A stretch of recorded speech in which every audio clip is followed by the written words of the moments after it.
29 820, c'est le nombre de jours que nous pouvons espérer passer sur cette terre. Alors une journée comme aujourd'hui, ça peut paraître insignifiant. Heureusement, je suis là pour redonner au 2 décembre 2013 toute sa dignité. Le 2 décembre, c'est la Saint-Viviane. Viviane, c'est un prénom qui vient du latin vivere, qui veut dire vivre. Je souhaite donc une bonne fête à toutes les Vivianes qui sont en vie.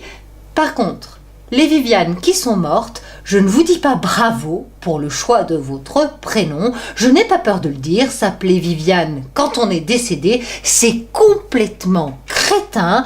Je ne vous souhaiterai donc pas une bonne fête.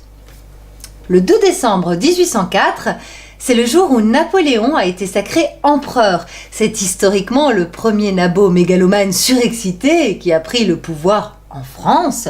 Alors, on oublie un peu l'importance de ce grand homme, le chouchou d'Éric Zemmour. Et ça se comprend. Napoléon Ier a régné sur toute l'Europe continentale. Il a rétabli l'esclavage dans les colonies et il a fait des centaines de milliers de morts. Je suis désolée, ça n'est pas donné à tous les nabos. En plus, il a été sacré empereur par le pape Pie VII. Et d'après mes sources, ce serait le premier pape homosexuel, car Pie VII était le petit ami de Picsou. Le 2 décembre 1851, c'est aussi le jour où Louis-Napoléon Bonaparte, le neveu de Napoléon Ier, a fait son coup d'État. Plus de 300 morts. Décidément, quelle famille! Louis-Napoléon Bonaparte voulait être le plus fort, the best, the champion, the master of the world. Malheureusement, il est mort exilé en Angleterre des suites d'une opération de la vessie.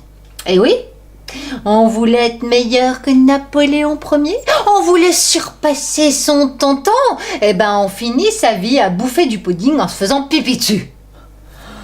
Le 2 décembre de l'année 2005, c'est le jour où les députés belges ont voté en faveur de l'adoption pour les couples homosexuels. Sur l'homosexualité, les Belges semblent plus avancés que nous, ce qui n'a rien d'étonnant quand on a un héros national qui s'appelle Tintin, un héros globetrotter en pull moulant qui parle à son petit chien blanc. Tintin, tu peux faire ton coming out maintenant avec ta petite houppette gominée.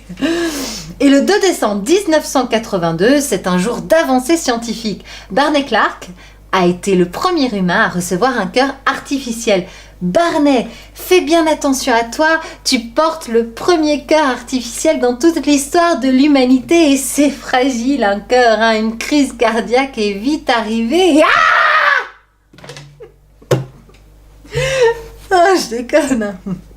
Le 2 décembre 2013, un jour de plus, un jour de moins dans nos vies. Alors vivez cette journée heureux ou suicidaire. De toute façon, demain, le jour se lève encore.